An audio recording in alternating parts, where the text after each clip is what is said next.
Okay, everyone, welcome back to part 11 of constructing the Akira class in Blender. We're continuing where we left off with the nacelles, started doing a lot of the little detail work and trying to get this finished up as quick as possible. The nacelles, in some degree, are not as the most detailed, surprisingly, of this ship. But however, though, there are some little areas that you don't get a good look on the orthos of the ship to give you a good idea of exactly what's going on with the nose nacelles. But what I've been doing between now and then, once again, adding in a few extra details, a couple of little cover plates and extruded details, and a couple of these little what I kind of call the highlight hull details, similar to what we see all along here. Also putting those onto the nacelles as well.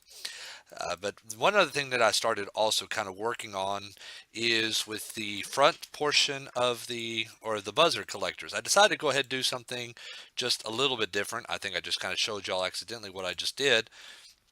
But what I went ahead and did is I modeled the exterior cover of the buzzard collectors and also the interior. Whoops. Let me go ahead and hide that. Also the interiors as well. You know, um, for those of y'all that don't really know, the actual buzzer collectors are not that exterior, on this ship. It's not that exterior red portion. It's almost kind of like a cover, but it's actually these little two devices right here. The I think on the older vessels there was only one per nacelle. On the Galaxy class vessel, I know there were two per nacelle, and on the Enterprise or the Sovereign class, there's actually three. But this one, for most of the MSDs that I've seen, or not MSDs, Lakar screens that I've seen, they've only had two. I think I found one where there was three, but majority of them are two. So I'm going to go ahead and model it with two. But the reason about why I went ahead and I did this, let me go ahead and bring this back up real quick, is for the sake of when I'm rendering. If you look up here, you can see that I went ahead and switched to Cycles Renders. And if you are watching my Enterprise J episodes, you've also noticed that I've been switching to Cycles Render there. And for those of y'all that don't know, cycle rendering is more of a robust, more of a realistic rendering system that is built within Blender using what's called cycles. And the primary thing that I'm using it for, that I really like cycles rendering for, is the way that it actually predicts light. It's, you know, in the regular Blender, if I had this emitted, this will light up. So if it's in a dark environment, and I don't want to show you because I'm actually going to mess up a bunch of stuff if I switch back and forth. You can have one or the other. I don't think you can actively switch back and forth between those without messing up everything. But if I was to remove all light from the scene, that will light up. However, though, it's not, this will light up, this will light up, anything, the windows will light up, anything that's emitting light will light up. But it's not realistic because light doesn't actually bounce off of things. It won't illuminate areas of the rest of the scene that it should be. Cycle render, it actually emits photons out of emitted materials along its normals, and it actually predicts if about, okay, well, if the light's coming off here, it's going to bounce off of this, leaving a little bit of light on that. And then if it bounces off of that normal, it's going to, cascade. So, it bounces around a little bit. Think of like a laser beam bouncing off of mirrors. That's pretty much what it's doing, but with light. And actually, you can go in and program like, degradation, how many bounces and degradation, such as, okay, when it gets to here, how much light loss does it have? And then when it gets from here to, let's say, an object over here, how much more light loss? Analogy I think is like the moon. The moon doesn't actually emit light. It's actually bouncing light off of the sun bounces light off of the moon, and then the moon bounces light back onto us, which is why you end up having a brighter night outside on a full moon than you do, let's say, like on a new moon.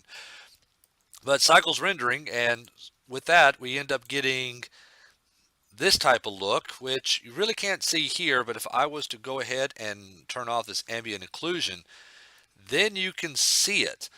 The other thing that you can also notice here is that this exterior hull shell, I've actually gave it a bit of a translucency. Now, what I was talking about with the light bouncing, you can see it right there. It's starting to render through.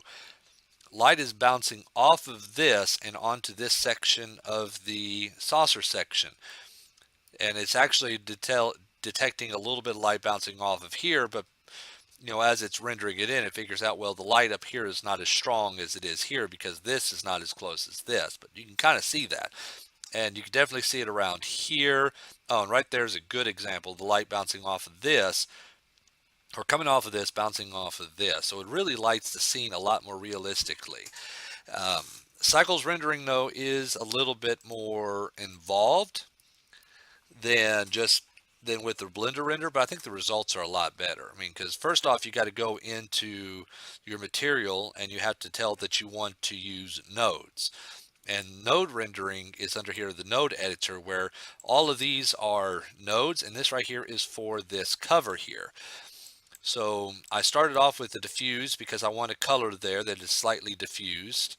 Yeah, I can change the roughness, so if I want it to be a little bit more, if you look down here, you can kind of, well, it's very minuscule, but you could change the roughness, and you could put other nodes into this to reflect this. But from here, we go into the transparent node, which I went ahead and so this is making this slightly transparent.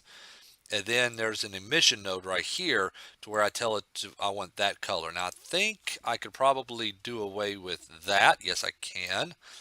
Yes, we can do that. Let me go ahead and go into rendered. Yes. So we go into here. We have a transparent node. We have the emission node. The emission node, I tell it I want to be at this strength. And the strength right here can also reflect on not only how bright it is, but how much reflection that you have, which we'll look into that in a minute. And I connect these two, by that I just remove the transparency, but I take this point, I drag it to this mix shader here. With this mix shader, it allows me to change the factor. So I can go into here and I can move this down. So I want to make this actually more transparent, or I can go into a factor here and raise it up to make it less transparent, so it's emitting.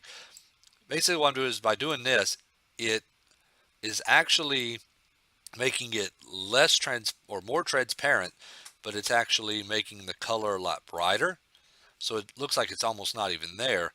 But then if I move this up all the way, it makes it to where I have complete full admittance, but the transparency is not there. So we look around, we try to find just the type of detail that you want. You can go into here and I can change the strength. So if I was to change this to 1, or let's say 10, for example, it becomes much brighter, and you can see a lot more of that light because it's looking at the intensity, the strength of this light, about how much it's shooting out, how bright it is. So as you can see, it's highlighting a lot more of this ship. For right now, I kind of like 0.6. And this is not the final look. I still got to kind of, and eventually you have to go out to where it's material output. And so you can go into it, do a lot of interesting things with these nodes. I mean, there's a whole bunch of nodes, and I can go in. This would be several episodes, or this would probably be a several hour long episode if I was to try to go in and explain what each one of these nodes do. So maybe on a different, anyways, it could be several hours long if I was to try to go in and go into it, and that's not what the scope of this is, or for this particular episode. We need to go back into looking at moving out the nacelles, or trying to get these nacelles ironed out, as far as the details are concerned. So we're going through, adding in little details, and I'm trying to keep this as close as possible to the actual source materials.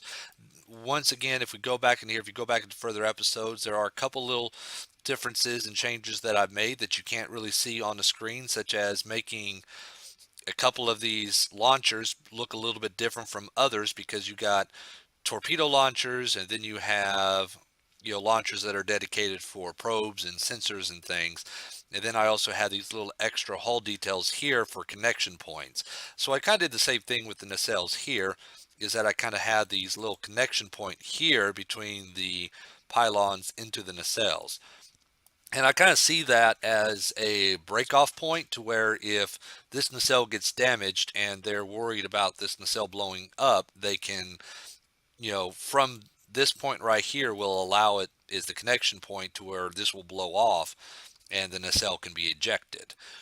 And so I'm adding in a bunch of stuff like that and adding all these little hull details because these small little gray hull details is what really kind of adds, you know, to the look of the ship. And the way I've been doing this is I've been doing this just a little bit differently because if I go into edit mode, sometimes like this little square right here that you could probably vaguely see doesn't really match up to any of these faces here. I could go in and do Control R and add in extra, edges and stuff like that. But eventually I think that starts to mess up the mesh more than what it could probably help. So what I've been doing is I use a different feature, which is if we do a Control F, it's this intersect. We have intersect knife and intersect boolean. These are two new features that you have. I use intersect boolean actually to try to cut out this section right here. Um, Now, yeah, because it's a relatively new feature within Blender, but what you have to do, and it's pretty simple, is that you go in and you place your cursor where you want it. And let me go ahead and there we go. And I'm going to do Shift A to add a cube. So I'm going to scale this cube down to match the size that I want. So it's like that. Let me pull up I'm going to pull up a quick picture here to get a closer look at that real quick. Pardon me.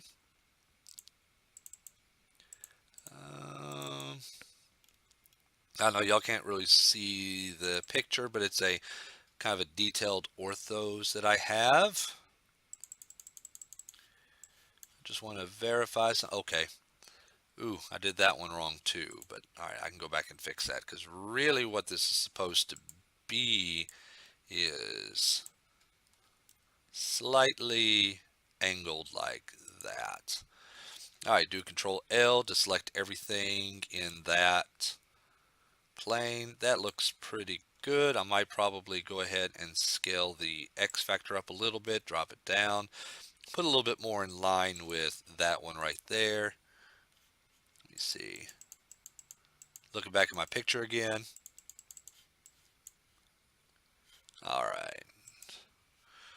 Okay, and I might need to go back and fix this one because this one's also supposed to be in a slight angle. But anyways, just to kind of show you what we're doing here.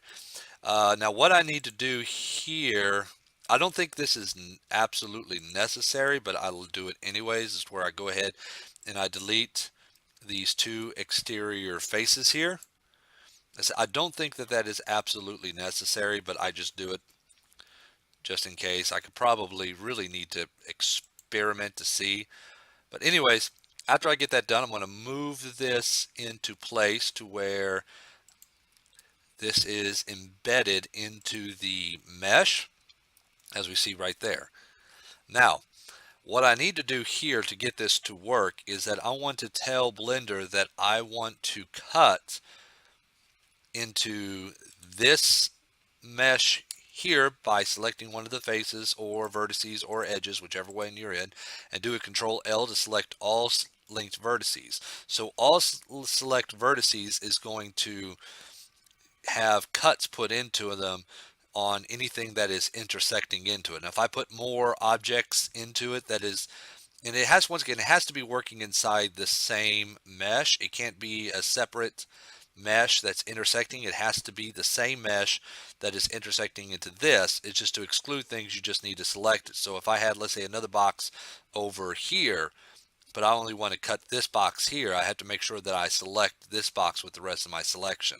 But so what it's going to do is going to take this mesh, I do Control F, and I go to Intersect Knife, not Boolean, I want to knife this. So I hit Intersect Knife, and what it did is it went ahead and it cut into this mesh here of the nacelle anywhere where this was not where this was intersected. So I'm going to go ahead and do a Control L to select all of that. And see, it cut that as well. So I'm going to go ahead and remove those vertices. Let me do Control L as well on that and do a delete vertices. And here I have a cut onto that mesh. Now you do have to go in and kind of do a little bit of work, because as you can see, there's actually, for each one of these locations, there's actually two vertices there. But you can just press A and go Control V and tell it that I want to remove doubles, and it shows that 10 vertices have been removed. And so if I go into my right, there's that little detail there. And to go ahead and get that look that I have over here, I'm just going to select the vertice, hold down Control, go through, select, select, select, boom, there we go. So select all those vertices. Yep, that's what we want. And I'm going to do a Control B to kind of slightly bevel those edges out. And what that's going to do is that's going to give me a little channel that I'm going to extrude down like so. Oops, let me go ahead and operate into this right here. Select all those, go in gun gray, assign, and voila. Now we have a little bit of an extra detail put inside there.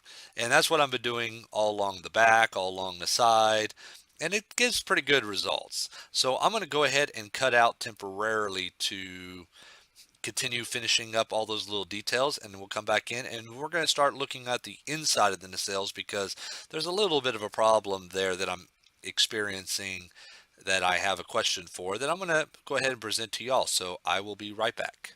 All right, everybody, just got finished modeling in a lot of the major details. There's going to be some minor details which, just like with the rest of the ship, are going to have to be added in through textures, because it doesn't really, add a lot to, the believability of the ship, to try to model in little details, because, there are going to be decals and, for example, the actual registry of the ship. I've actually have seen some models where that's what they've done, is that they model that in.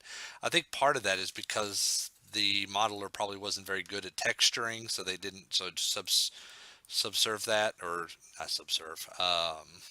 Been modeling a little bit too much, to you know to prevent, to avoid having to try to learn texturing. They probably just went ahead and modeled in every little detail. I've even seen a model of one of the, I think it was the Miranda class, where somebody actually modeled in all of the Aztec hull details. There was no texturing; it was all completely modeling. But anyways, so for the most part, it is, I mean, it's not really done, but I think it's to the point to where I could probably go ahead and work lot of that off camera and start moving on to the saucer section. However, though, the one details that I do need to really kind of look at closer, and I want to try to get y'all's opinions, are the interiors of the nacelles, because I haven't been able to find any official pictures of the interior of the nacelles, you know, that have been very good, as far as trying to figure out, like, this detail here and this detail here, as to what they're supposed to look like. I mean, when you look at it from the bottom, in the picture, because of the angle that the nacelles are placed in, it's very difficult to try to get a good look as to what those are supposed to look like. And part of that is also going to be part of the technology. So if anybody out there happens to have any good pictures of the actual studio model of the inside and the nacelles, please let me know. But also, part of that, and if there are no real good pictures of it, I mean, I've seen good pictures, but they're of either other people's interpretations, which I could use. But, with me trying to go, as close to the studio model as possible, I'm trying to avoid that. So both of these are placeholders, and I don't know exactly what they are. This right here, I have an idea, and I wanted to kind of go ahead and, um, point that out to y'all, get y'all's opinion on it. If you went ahead and if y'all follow along, ooh, what is that? Let me go ahead and remove that. if y'all ever watch the YouTube channel Trek Yards, they just did. Actually, I say just. It's probably about a while back ago, actually. Um, but they did an episode where they talked to Andrew Probert about the laws of that Gene Roddenberry set into place for starship design, and he had a lot of good, interesting details. I mean, some of those real quick is, where the nacelles, they needed to be, they didn't need to be behind the saucer section, hid behind the saucer section. They need to have line of sight with each other, a certain percentage of line of sight. Bridge dome has to be in the center and exposed, so on and so forth. Some of it was like the bridge dome was for cinematic purposes, so everybody would know, okay, that's where the bridge is at. But as far as the nacelles were concerned, there was some discussions about possibilities of technical aspects. And one of the technical aspects with the nacelles having to be within line of sight of each other. And this was Andrew Probert's idea. And he actually does, storyboarded this, not storyboarded, but in a picture from the motion picture, that when the ship is in warp, there is a force field, or not a force field, but a kind of a stream that actually emits from one nacelle to the next nacelle. And he actually, in a picture, painted that in, when he was doing kind of a concept sketch um, of the briefing room, where in the motion picture Spock, McCoy, and Kirk were discussing details about V'ger. They were you could actually he actually drew that in. Now, even though that wasn't shown on screen, there were some aspects of that made it into the vessel, such as if those little grills that you see on the inside of the nacelles of the motion picture model, therefore also the Reliant, they were still there because when he designed them, he intended that that's what they were for. Those grills were there, that they were actually more of an emitter for that field, but they would also glow blue whenever they're in warp. It's just that they just didn't draw in the actual field.